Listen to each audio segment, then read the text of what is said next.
tout a changé au sein de la famille royale. Le prince William et la princesse Catherine font face à un coup choquant porté par le roi lui-même. Sa décision récente n'était pas seulement inattendue, elle était froide, calculée et profondément personnelle. Ceux qui sont proches du couple disent qu'ils ont été anéantis. Maintenant, les tensions montent derrière les portes du palais, et l'avenir de la monarchie pourrait ne jamais être le même. Rejoignez-nous pour découvrir ce qui a poussé le roi à agir de manière si irrationnelle et ce qui attend le prince et la princesse de Galles. Numéro 1. Le pouvoir tant attendu. Pendant très longtemps, les lettres patentes royales ont eu une signification profonde et importante. Elles ne concernent pas seulement de vieilles traditions ou des symboles raffinés, ce sont des outils puissants qui peuvent changer l'avenir d'une entreprise presque du jour au lendemain. Ces approbations royales proviennent des plus hauts niveaux de la monarchie britannique et elles ont toujours eu un poids sérieux. Lorsqu'une entreprise reçoit un tel sceau royal, elle obtient plus qu'une simple attention. Elle acquiert un fort sentiment de confiance et une place spéciale dans le monde des affaires. Ce sceau d'approbation n'est pas juste un joli document avec des détails dorés, c'est quelque chose qui peut ouvrir des portes et façonner le succès. Il aide les entreprises à se démarquer dans un monde très compétitif. Les gens commencent à voir cette entreprise d'une manière différente, elle semble soudainement plus spéciale, plus importante et plus fiable. Dans le monde des décisions royales, c'est l'un des mouvements les plus puissants qu'un monarque ou un membre senior de la royauté puisse faire, mais tout le monde n'est pas en mesure de délivrer ses approbations. Seul le monarque ou quelques membres seniors de la royauté de confiance ont ce droit. Une fois accordé, tout change pour l'entreprise qui le reçoit. Beaucoup de ces entreprises sont impliquées dans l'alimentation, l'habillement ou les services utilisés par la maison royale. Une entreprise qui fournit à la famille royale des costumes, du thé ou même des logiciels pourrait soudainement voir ses ventes augmenter rapidement. Elle pourrait devenir une marque dont tout le monde parle. Parce que les gens croient qu'on connaît que si quelque chose est assez bon pour la famille royale, alors cela doit être assez bon pour eux aussi. Pendant de nombreuses années, ce système a fonctionné sans trop de problèmes. Il suivait une ligne claire de tradition et de devoir. Mais maintenant, quelque chose d'inhabituel s'est produit. Et au centre de cette nouvelle tempête se trouvent le prince William et la princesse Catherine. Pendant longtemps, beaucoup ont cru qu'ils recevraient bientôt le droit d'accorder des lettres patentes royales. Le public s'attendait à une annonce officielle. Cela semblait être la prochaine étape naturelle alors qu'ils prenaient plus de responsabilités et devenaient plus visibles pour le public. Leur image s'était renforcée avec le temps. Ils semblaient en être un couple moderne et actif, prêt à porter la couronne vers l'avenir. Tout semblait être en place. Mais ensuite, de manière inattendue et très discrète, tout le plan a été mis en pause. Aucune raison claire n'a été donnée. Rien n'a été expliqué directement. Le silence était lourd et beaucoup de gens ont commencé à parler. Le retard ne concernait pas seulement la paperasse ou la planification. Il semblait porter une signification plus profonde, un message caché entre les lignes. Le roi Charles avait reçu le pouvoir de délivrer ses approbations royales lorsqu'il était encore le prince de Galles en 1980. Il a gardé ce pouvoir pendant plus de 40 ans. Pendant ce temps, il l'a utilisé pour soutenir des entreprises et façonner la manière dont les gens percevaient la monarchie. Maintenant qu'il est roi, beaucoup pensaient qu'il transmettrait ce devoir à William. Mais il ne l'a pas fait. Et ce refus, ou peut-être cette hésitation, a amené beaucoup de gens à se demander pourquoi. En y regardant de plus près, la situation semble parler de plus que de simples lettres patentes royales. Elle touche au sujet plus profond de la confiance et de la préparation. Le roi Charles peut diriger la monarchie, mais en gardant ce pouvoir pour lui, il montre qu'il n'est peut-être pas encore prêt à partager le véritable contrôle. Même si William et Catherine semblent pleinement préparés, la décision du roi laisse entendre un doute. Cela pourrait signifier qu'il souhaite encore tenir les rênes fermement, non seulement par tradition, mais aussi pour des raisons personnelles. Il y a des voix au sein du cercle royal qui croient que ce mouvement vient de la prudence. Ils pensent que Charles est simplement prudent. Il veut protéger la valeur de la lettre patente royale. Mais d'autres voient là quelque chose de différent. Ils estiment qu'il ne fait pas entièrement confiance à la jeune génération pour influencer la monarchie sans la changer trop. Et ce sentiment grandit au-delà des murs du palais. Les entreprises qui ont établi de solides liens avec William et Catherine commencent à se sentir mal à l'aise. Elles attendaient de nouvelles opportunités. Elles croyaient qu'une fois que le couple royal aurait ce pouvoir, elles en bénéficieraient également. Leur partenariat avec le couple avait une réelle valeur. Elles espéraient une reconnaissance royale, ce qui pourrait aider leurs entreprises à croître et même à atteindre des marchés internationaux. Mais maintenant, tout est au bloqué. Ces entreprises attendent. Elles se sentent frustrées et incertaines. Elles ne savent pas si ou quand les choses avanceront. Leurs plans sont gelés et le sentiment d'espoir qu'elles avaient s'estompe lentement. Tout cela à cause d'une seule décision. Alors que la situation continue de se dérouler, le silence de la maison royale n'a fait qu'ajouter à la confusion. Les gens observent de près, se demandant ce qui va se passer ensuite. Ce n'est plus seulement une question de tradition.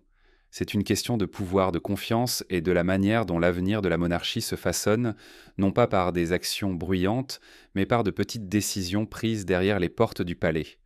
La lettre patente royale, autrefois un symbole stable d'ordre et d'honneur, se retrouve maintenant au cœur d'un nouveau type d'incertitude. Et ce n'était pas ordinaire. Numéro 2. La lutte des femmes royales. Dans le monde royal, le pouvoir ne suit pas toujours l'admiration. Certaines choses sont bien plus significatives qu'un simple privilège. Elles touchent au cœur même de l'influence. Ce qui a été refusé à William et Catherine n'est pas seulement un outil d'approbation, mais un symbole de contrôle, une manière de façonner la manière dont la monarchie se connecte au monde. Ce refus continue de peser, révélant lentement ce qui se cache en dessous. Il ne s'agit pas seulement de marque ou d'économie, c'est quelque chose de plus profond, quelque chose qui s'étend à travers l'histoire. Le schéma est clair, même s'il n'était pas toujours ouvertement discuté. Même la princesse Diana, aimée si profondément par des millions de personnes, n'a jamais eu cette autorité particulière. Sa popularité était inégalée, sa compassion touchait des gens à travers le monde. Elle a redéfini ce que cela signifiait d'être royale. Pourtant, quand il s'agissait de pouvoir au sein de l'institution, elle était retenue. Elle n'a jamais été autorisée à délivrer des lettres patentes royales, une tradition étroitement liée au statut et à l'influence dans la famille royale britannique. Ce privilège avait autrefois appartenu à une princesse de Galles, au début des années 1900, mais après cela, il a été mis de côté. Pendant plus d'un siècle, aucune femme dans ce rôle ne l'a de nouveau détenue. Diana était un symbole de changement. Elle ne correspondait pas au moule et cela la rendait puissante. Elle montrait ses émotions librement. Elle prenait des risques avec son image. Elle se souciait ouvertement des gens d'une manière qui semblait réelle et honnête. Ses actions ont inspiré les gens et l'ont rendue encore plus adorée. Mais même avec tout cela, sa portée est restée limitée. La capacité de Diana à façonner la monarchie de l'intérieur était strictement contrôlée. Les parties les plus profondes du pouvoir royal, celles qui sont rarement vues par le public, lui étaient dit cachées. Cette prudence n'a jamais vraiment disparu. Elle demeure soigneusement cachée mais toujours présente. Et maintenant, il semble qu'elle plane autour de Catherine, l'actuelle princesse de Galles. Comme Diana, elle est profondément admirée. Elle est gracieuse, gentille et toujours posée. Pourtant, elle se retrouve elle aussi à attendre derrière cette même barrière invisible. Les mêmes portes restent fermées. Catherine et Diana diffèrent à bien des égards, mais elles partagent un rôle unique. Toutes deux ont pris le devant de la scène et en ont fait quelque chose de significatif. Leurs apparitions publiques sont devenues plus qu'une routine. Elles sont devenues dépendre des moments d'intérêt mondial. Leurs actions, leurs mots, même leur silence pouvaient façonner l'opinion publique. Et toutes deux ont contribué à moderniser l'image de la monarchie. Elles l'ont rendue plus humaine, plus réelle.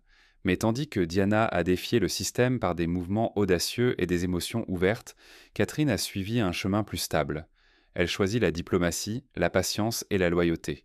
Elle travaille avec soin, préservant toujours la tradition tout en encourageant doucement le changement. Les gens à travers le monde la respectent et se sentent connectés à elle.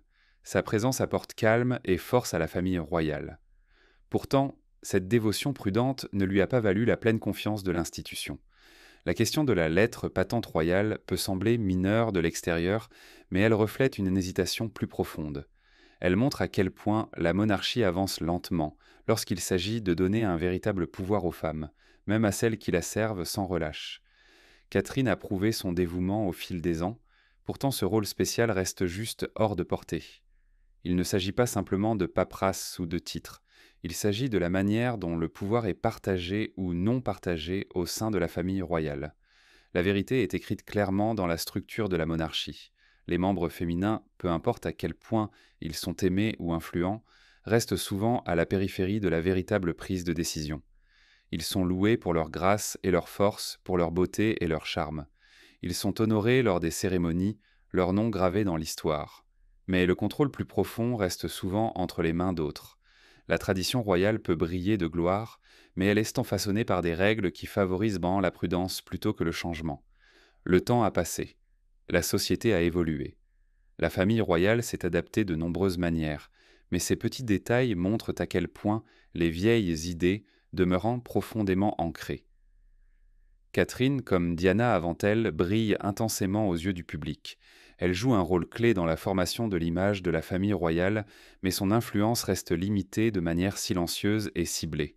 Il y a de l'admiration, des applaudissements et des célébrations, mais en même temps, il y a aussi de l'hésitation. Le retard à lui accorder plus d'autorité n'est pas simplement une décision simple. Il porte avec lui l'histoire. Il reflète une croyance tacite selon laquelle certaines choses devraient rester telles qu'elles ont toujours été, et cette croyance continue de façonner le chemin des femmes au sein de la famille royale. La monarchie avance prudemment, presque avec précaution, à travers le temps. Elle s'adapte seulement quand elle doit le faire, et souvent lentement. L'influence de femmes comme Diana et Catherine est réelle, mais la structure dans laquelle elles existent résiste encore au changement. Alors que le monde change autour d'elles à mesure que de nouvelles générations émergent, ce schéma devient de plus en plus difficile à ignorer. L'admiration que ces femmes reçoivent est immense. Elles sont célébrées, mais pas pleinement habilitées. Leur dévouement est clair et leur impact est fort. Mais on s'attend toujours à ce qu'elles restent dans certaines limites, peu importe à quel point elles servent bien. Elles sont profondément aimées, mais elles ne sont pas toujours entièrement dignes de confiance. En fin de compte, ce qui est retenu n'est pas seulement un titre ou un permis. C'est une pièce significative d'influence, une chance de façonner la manière dont le monde perçoit la monarchie. Le refus en dit plus que tous les mots. Il reflète une décision non dite de s'accrocher fermement au pouvoir, même si le monde regarde et se demande. Et ainsi, le schéma se poursuit. Chaque nouvelle princesse de Galles se tenant gracieusement sous les projecteurs, admirée par des millions mais suspendue juste avant la ligne de l'autorité supérieure. Numéro 3. L'effet Catherine. Catherine, princesse de Galles, exerce une influence qui va bien au-delà de ses devoirs royaux. Il ne s'agit pas de politique ou de pouvoir au sens traditionnel. Sa présence a façonné toute une industrie sans avoir besoin de parler. Tout ce qu'elle porte devient quelque chose de plus que du simple tissu ou de la mode. Ses vêtements, ses chaussures, ses boucles d'oreilles, même ses sacs à main sont soigneusement étudiés. Cela se transforme en un mouvement, une demande, une vague qui se propage à travers le monde presque instantanément. Chaque fois que Catherine sort en public, les photographes sont prêts et les gens du monde entier regardent de près. En quelques heures, les pièces qu'elle porte sont épuisées dans les magasins partout. Les créateurs qu'elle choisit sont propulsés sous les projecteurs, même s'ils étaient inconnus auparavant. Son toucher redonne vie à des marques de mode en difficulté et les sort de l'ombre. Une seule photo de Catherine dans une robe peut amener des milliers de personnes à la rechercher en ligne. Voilà à quel point son image est devenue puissante. Depuis des années, les gens appellent cet effet l'effet Catherine. Ce n'est pas quelque chose de petit ou de court terme. Cela dure depuis plus d'une décennie. Ces choix vestimentaires ont généré des millions de dollars de ventes pour des marques de mode à travers le monde. Cela a également aidé de petits créateurs à croître soudainement et a permis à de grandes marques de redevenir populaires après avoir perdu de l'attention. Certaines maisons de mode, qui étaient presque oubliées, ont trouvé une nouvelle énergie dans les ventes parce que Catherine a porté leur création.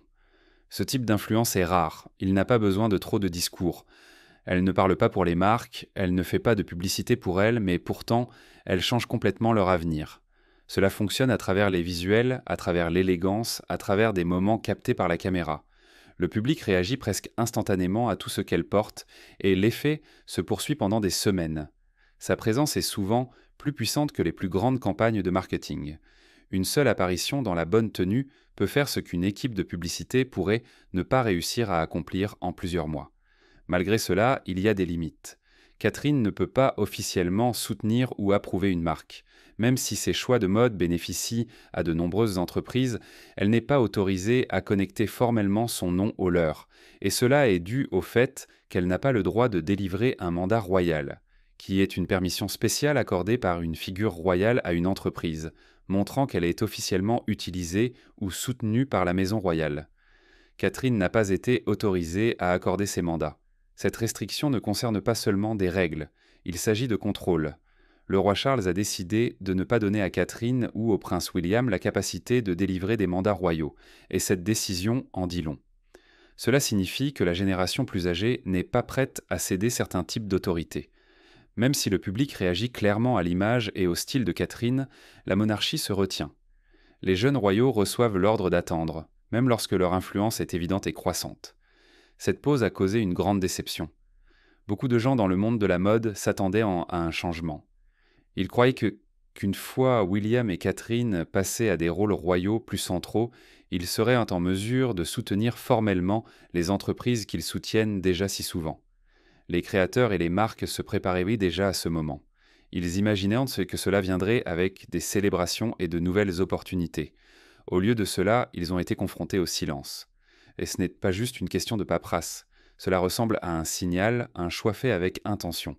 La génération plus âgée n'est pas encore prête à abandonner certains outils d'influence. Et pour Catherine, cette décision a plus de poids que la plupart des gens ne le réalisent. Elle est devenue bien plus qu'une figure royale bien habillée. Elle représente une nouvelle forme de diplomatie, celle qui fonctionne à travers la présence et le ressenti. Dans le monde moderne, l'influence ne se limite pas à donner des discours parfaits ou à visiter des lieux. Il s'agit de se connecter à travers des images, à travers des relations et à travers la capacité d'empathie. Catherine apporte tout cela naturellement. Elle fait en sorte que les gens se sentent inclus, respectés et inspirés, simplement en se présentant avec grâce et gentillesse. Mais sans le pouvoir formel d'offrir des mandats royaux, son influence reste dans un espace restreint. Elle est forte, mais elle n'est pas officielle. Elle touche les gens. Elle change les marchés. Mais elle ne peut pas encore être utilisée pour façonner pleinement l'avenir des relations royales britanniques avec l'industrie.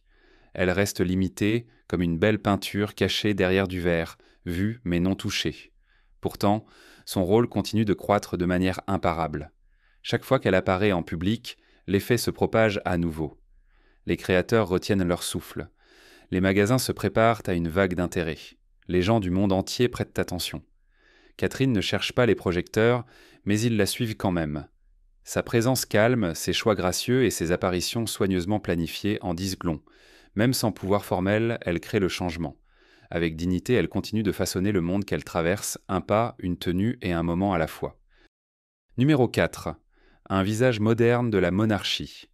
La vérité est que Catherine n'attend pas que des pouvoirs royaux lui soient remis. Elle ne se concentre pas sur le fait d'être la future reine. Au lieu de cela, elle travaille dur pour s'éloigner des longues années de silence et d'attente qui accompagnaient son titre. Pendant si longtemps, les personnes dans sa position ne s'exprimaient pas ou ne menaient en pas de cause forte. Mais Catherine ne suit pas ce chemin. Elle montre qu'elle a sa propre manière de faire les choses.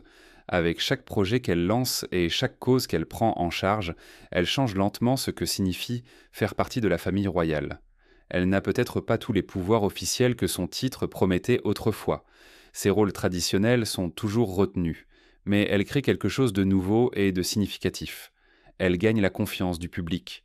Elle se rend importante dans le monde d'aujourd'hui en restant pertinente et concentrée sur de vrais problèmes. Ce type d'influence peut ne pas venir avec une couronne ou un titre, mais il est puissant à sa manière. Cependant, Catherine n'a pas reculé ni ralenti. Elle façonne le rôle de la couronne à sa manière.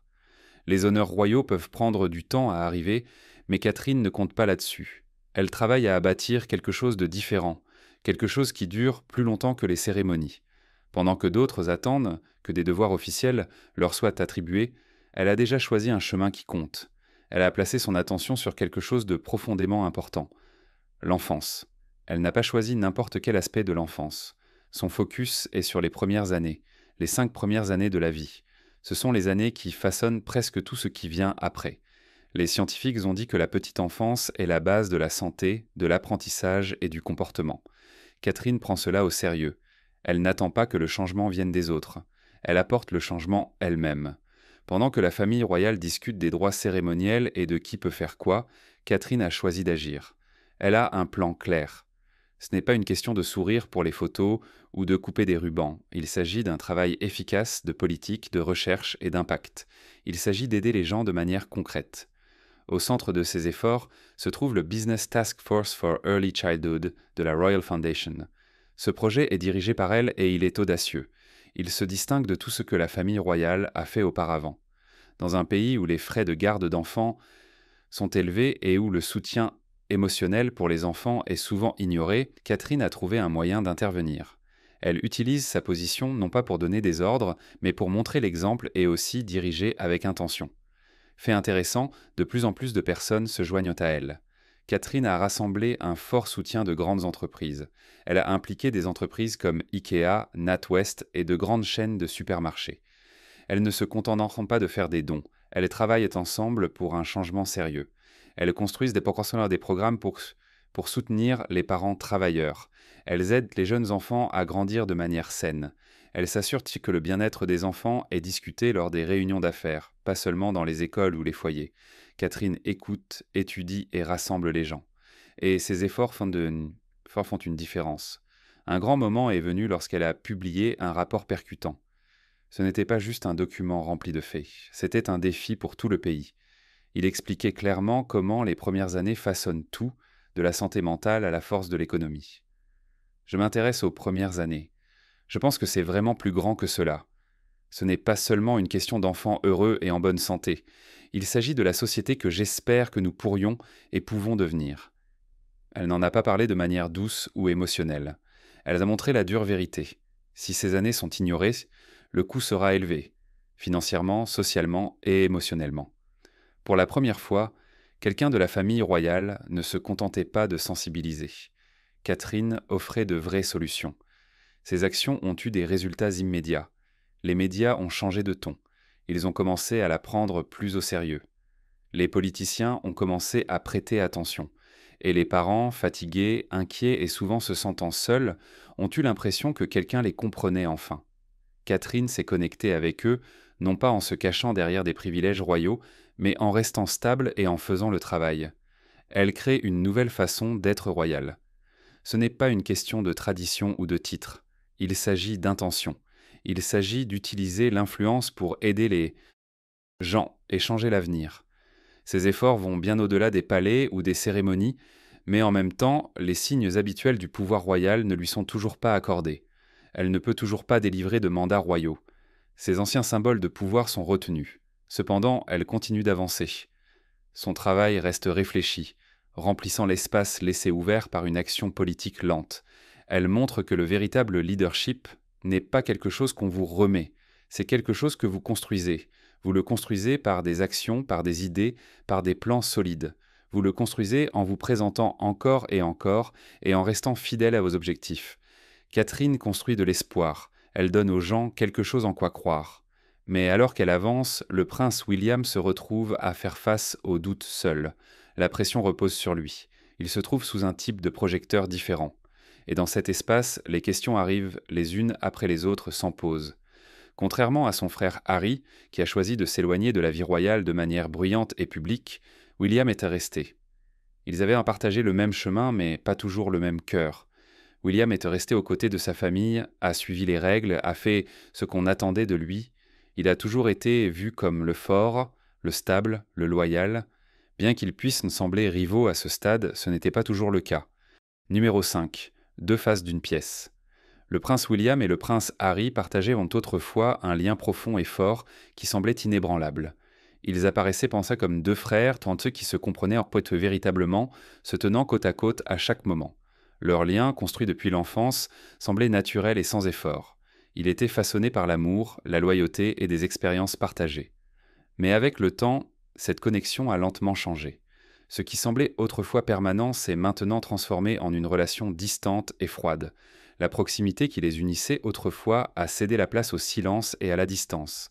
Né avec seulement 2 ans d'écart, William en juin 1982 et Harry en septembre 1984, ils ont grandi sous les yeux vigilants du public.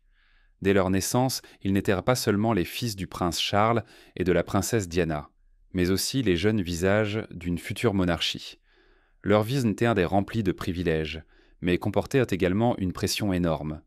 Chaque mouvement qu'ils faisaient, chaque pas qu'ils prenaient, était remarqué et jugé. Pourtant, ils ont appris à se comporter avec grâce, même lorsqu'ils n'étaient moins que des garçons. Ils ont passé leurs premières années au palais de Kensington et à Highgrove House. Leur enfance était un mélange de luxe royal et de plaisirs simples. Leurs journées comprenaient des jeux dans de grands jardins, la fréquentation des meilleures écoles et des rencontres avec des dirigeants santes mondiaux. Pourtant, leur vie en n'était pas toujours sérieuse ou contrôlée. Leur mère Diana s'en est assurée. Elle croyait profondément à l'importance de leur offrir de vraies expériences en dehors des murs des palais et des châteaux. Elle les emmenait souvent dans des parcs d'attractions et des fast-foods, leur permettant de voir la vie sous un autre angle. Elle les emmenait également avec elle lorsqu'elle visitait des hôpitaux ou rencontrait des personnes dans le besoin. Ces moments ont laissé une forte empreinte sur les deux frères. Ils ont appris combien la gentillesse, la compassion et la compréhension étaient importantes. Ces valeurs les ont accompagnés en grandissant. Même en assumant des devoirs royaux, ils continuaient à se soucier profondément d'aider les autres. Enfants, William et Harry étaient presque toujours ensemble. Ils appréciaient chancer des sports comme le polo et participaient souvent à des événements royaux côte à côte. Leur lien était facile à voir. Ils riaient, plaisantaient et se soutenaient mutuellement lorsque les choses devenaient vraiment difficiles. Ils semblaient affronter tout ensemble. Personne d'autre ne pouvait vraiment comprendre leur vie, mais ils savaient attendre l'un l'autre. Cependant, tout n'était pas heureux dans leur vie. En 1992, leurs parents se sont séparés. Le divorce qui a suivi a été très médiatisé et difficile. Les yeux du monde étaient rivés sur leur famille, observant chaque détail. Les garçons, encore jeunes, devaient en faire face à cela sous un constant projecteur. Cela a apporté stress et tristesse maintenant, mais ils ont essayé de rester forts. Puis est venu le moment le plus douloureux de leur vie. En août 1997, Diana a perdu la vie dans un accident de voiture. À l'époque, William avait 15 ans et Harry n'en avait que 12. Le monde a pleuré Diana, mais les deux garçons ont ressenti une perte que personne d'autre ne pouvait comprendre. Ils ont marché derrière son cercueil lors des funérailles, se soutenant mutuellement tout en faisant face à une douleur insupportable. Ce moment est resté gravé en eux pour toujours. Dans les années qui ont suivi le décès de Diana, le lien entre William et Harry est devenu encore plus fort. Ils se sont soutenus à travers la douleur. William est devenu le calme et réfléchi, toujours prudent et attentif. Harry, plus vif et spontané, a apporté de l'énergie et de l'humour à leur connexion. Ensemble, ils se complétaient parfaitement. Ils ont traversé la vie royale en tant qu'équipe, montrant toujours qu'ils se soutenaient mutuellement. Pendant longtemps, ils ont paru être le couple parfait de frères. Ils assistaient ensemble à des événements, soutenaient en des causes importantes et œuvraient pour garder la mémoire de leur mère vivante. William, sérieux et concentré, correspondait à l'image d'un futur roi. Harry, amical et ouvert, faisait en sorte que les gens se sentent à l'aise et vus. Ils semblaient se représenter une famille royale moderne et attentionnée. Leurs images ensemble racontaient une histoire d'harmonie. Les gens croyaient qu'ils resteraient toujours unis. Le public adorait voir les deux princes ensemble. Les gens les voyaient presque comme des frères qui ne pouvaient jamais être séparés. Beaucoup croyaient qu'ils mèneraient dans la famille royale vers un avenir meilleur. Leur forte connexion rappelait à tous leur défunte mère, la princesse Diana. Alors qu'il apparaissait du côte à côte, aidant des œuvres caritatives et s'exprimant pour des causes qui tenaient à cœur à Diana, les gens y voyaient de l'espoir. Il semblait prêt à perpétuer sa mémoire et à garder son esprit vivant à travers leurs actions. Ils travaillaient bien ensemble, notamment lors de campagnes comme Heads Together, qui se concentraient sur la santé mentale. Ils attirèrent l'attention sur des problèmes importants et s'efforçaient de faire une réelle différence. Leur travail d'équipe semblait naturel. Ils montraient au monde que la famille royale pouvait être moderne, attentionnée et unie. Après avoir traversé tant d'années douloureuses suite au décès de leur mère, les voir travailler côte à côte apportait du réconfort à de nombreuses personnes. La famille royale semblait plus forte grâce à leurs liens. Pour le monde extérieur, leur relation semblait parfaite. Ils souriaient, riaient et se soutenaient en public. Ils semblèrent être des amis proches ainsi que des frères. Leur histoire profonde et leur expérience partagée donnaient l'impression que rien ne pouvait briser leur connexion. Mais en coulisses, les choses n'étaient pas aussi simples. De petits signes ont lentement commencé à montrer que tout n'était pas aussi fluide qu'il n'y paraissait. Numéro 6. Différentes décisions, différents destins. William s'est toujours concentré sur son rôle de futur roi. Il suivait les règles avec soin et respectait les traditions de la famille royale. Dès son jeune âge, il savait ce qui était attendu de lui. Il s'efforçait de répondre à ses attentes. Harry, en revanche, était plus détendu et libre d'esprit. Il ne se sentait pas toujours à l'aise avec les règles et les pressions de la vie royale. Il voulait plus de liberté et d'espace pour être lui-même. Avec le temps, ces différences sont devenues plus évidentes. Au début, la tension était faible. Harry se mettait parfois dans des situations délicates avec la presse ou semblait être mal à l'aise lors des événements publics. Ces moments en semblaient pas importants à l'époque, mais ils étaient des signes précoces de quelque chose de plus profond. Au fil des ans, leurs manières différentes de gérer les devoirs royaux sont devenues plus claires. William aimait être calme, poli et prudent. Harry était plus ouvert et direct. Leur style ne correspondait pas toujours. Bien qu'ils gardent les choses professionnelles en public, ceux qui les entouraient remarquèrent les changements. Leur connexion autrefois forte commençait à se sentir plus distante. Ils n'étaient pas toujours d'accord sur la manière de traiter avec la presse. Ils avaient également des idées différentes sur leur rôle dans la famille et sur la meilleure façon de se souvenir de leur mère. Ces désaccords ajoutaient une pression à une vie déjà difficile. Ce n'était pas facile d'être royal, et le poids de leurs responsabilités rendait encore plus difficile la recherche d'un terrain d'entente. Pourtant, leurs longues histoires ensemble les rapprochaient. Leur passé commun et leur amour pour leur mère leur donnaient une connexion puissante. Le public voyait de l'espoir en eux. Il montrait même que même avec le poids du devoir royal, des liens familiaux forts pouvaient en survivre. Ils avaient traversé tant de choses, perdant leur mère, grandissant sous les projecteurs et vivant sous une surveillance constante.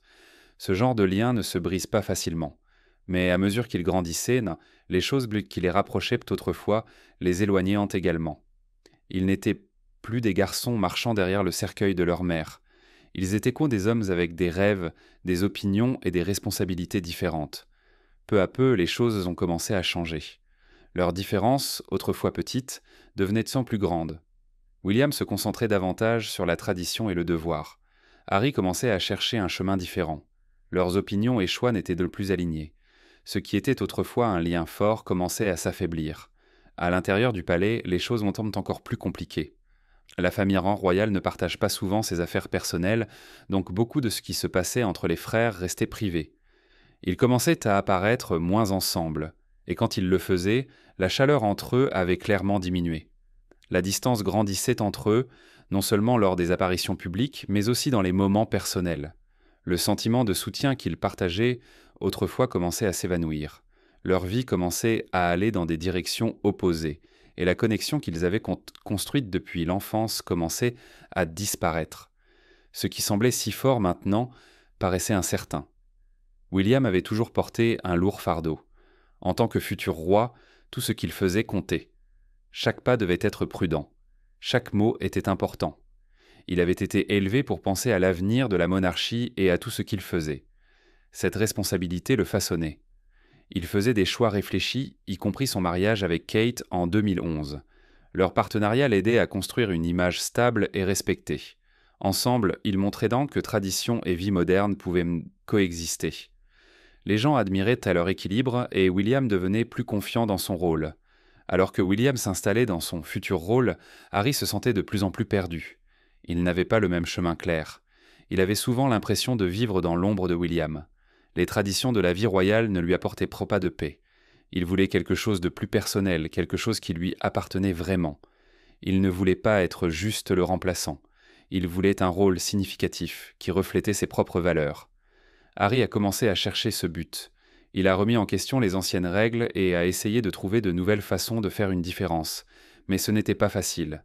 Ses frustrations grandissaient. William, qui trouvait du réconfort dans la structure, ne comprenait pas toujours la lutte d'Harry. Leurs différences, autrefois petites, devenaient plus difficiles à ignorer. Finalement, Harry a trouvé un certain apaisement dans l'armée. Servir dans l'armée britannique lui a donné quelque chose qui lui avait manqué. Il se sentait utile, il se sentait respecté pour qui il était, pas pour son titre. Ces 2 tournées en Afghanistan étaient particulièrement importantes pour lui. Dans l'armée, il n'était pas traité comme un prince. Il était traité comme n'importe quel autre soldat. Cette expérience lui a donné confiance et une identité plus claire. L'armée lui a apporté un but, mais elle lui a aussi rappelé à quel point il se sentait éloigné de la vie royale. Lorsque son temps dans l'armée s'est terminé, il a dû revenir dans un monde où il ne s'intégrait plus pleinement. La pression médiatique est revenue, les anciennes attentes sont revenues, et il a commencé à réfléchir encore plus sérieusement à la façon de changer son avenir. La distance entre les frères s'est accrue. Ils ne marchaient point que plus côte à côte. L'un suivait le devoir et la tradition, l'autre suivait son cœur et cherchait la liberté. Leur histoire est devenue plus complexe à mesure que chaque pas les éloignait sur des chemins différents. Toujours connectés par l'histoire et l'amour, ils étaient maintenant façonnés par des futurs très différents. En fin de compte, leur parcours reflète les défis de grandir sous les projecteurs tout en portant le poids du devoir royal. Bien qu'autrefois profondément connectés, leurs chemins se sont lentement éloignés alors que des désirs et des responsabilités personnelles façonnaient quant à leur vie indifféremment. William a embrassé la tradition et le devoir, tandis que Harry voulait un but au-delà des attentes royales. Leur histoire, marquée par l'amour, la perte et le changement, reste profondément humaine. Deux frères façonnés par le même passé, mais avançant de manière très différente. Leur histoire est celle du changement. Elle a commencé par un amour profond et des souvenirs partagés et a évolué vers une période de silence et de distance. Le monde continue de regarder, se souvenant des garçons qui faisaient autrefois tout côte à côte. Leur parcours, rempli à la fois de joie et de chagrin, reste puissant et émotionnel, même s'ils se trouvent de maintenant sur des routes différentes. Mais la loyauté, lorsqu'elle n'est pas réciproque, peut commencer à se sentir comme un fardeau. Et maintenant, peut-être pour la première fois, William commençait à ressentir ce poids pleinement. Numéro 7. La méfiance du roi Charles envers la jeune génération. Je ne veux pas être confronté à mon futur petit-enfant.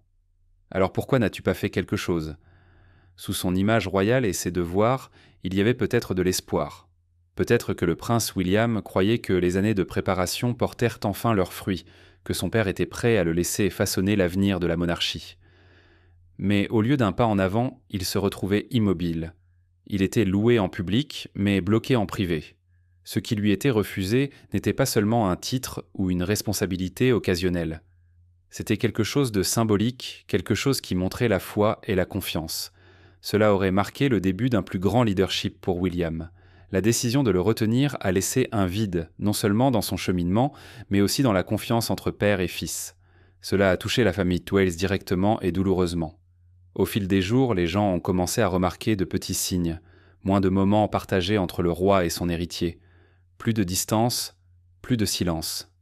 Ce qui semblait autrefois un chemin clair vers le trône est maintenant couvert d'ombre. Et William portait ce poids en silence, avançant toujours, mais peut-être maintenant avec des pas plus lourds. Au centre de tout cela se trouve le roi Charles. Il a 76 ans maintenant et suit un traitement pour le cancer. Les années ont ajouté du poids à ses épaules, et ce poids ne provient pas seulement de la maladie. Il porte la responsabilité de diriger une famille royale qui essaie de trouver sa place dans un monde en mutation. Au début, seules quelques personnes s'inquiétaient pour sa santé. Mais maintenant, ces inquiétudes se sont transformées en conversations plus bruyantes. Les gens ne se taisent plus sur l'avenir. Ils parlent ouvertement de la possibilité qu'il puisse abdiquer. Ce qui semblait peu probable auparavant semble maintenant de plus en plus possible avec chaque jour qui passe. Si le roi Charles décide de quitter le trône, l'effet pourrait être plus fort que quiconque ne l'attend. Cela pourrait secouer la famille royale jusqu'à ses fondements. La manière dont il part et les actions qu'il entreprend avant de se retirer seront d'une grande importance.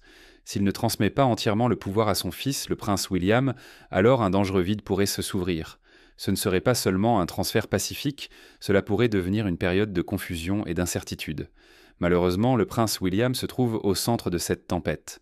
Pour beaucoup de gens, il apparaît déjà comme le futur roi. Il gère les devoirs nationaux avec calme et responsabilité.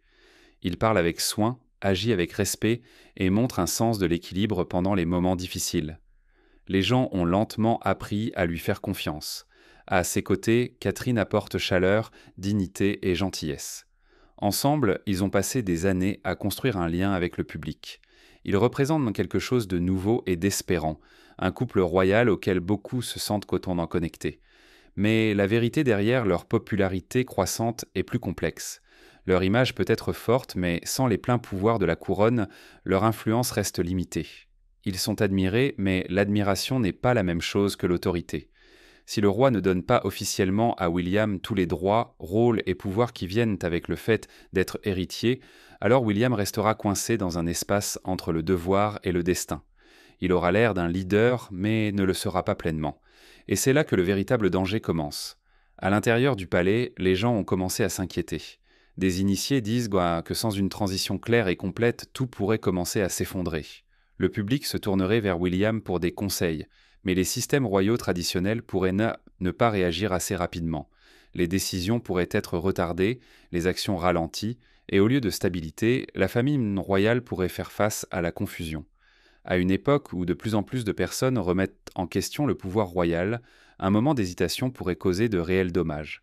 Cela ne ferait pas seulement du mal au soutien public, cela pourrait affaiblir la monarchie dans son ensemble. Chaque retard, chaque pause dans la prise de décision augmente le risque, et le plus grand retard, jusqu'à présent, a été les mandats royaux. Ces documents officiels qui permettent à William et Catherine d'agir avec plein pouvoir royal n'ont pas encore été accordés. Tout cela laisse William en attente. Au début, ce retard semblait tant petit, quelque chose qui pouvait être expliqué par une simple raison. Mais maintenant, les gens le voient simplement différemment. Cela semble plus sérieux. Certains croient que c'est peut-être la façon du roi de garder le contrôle.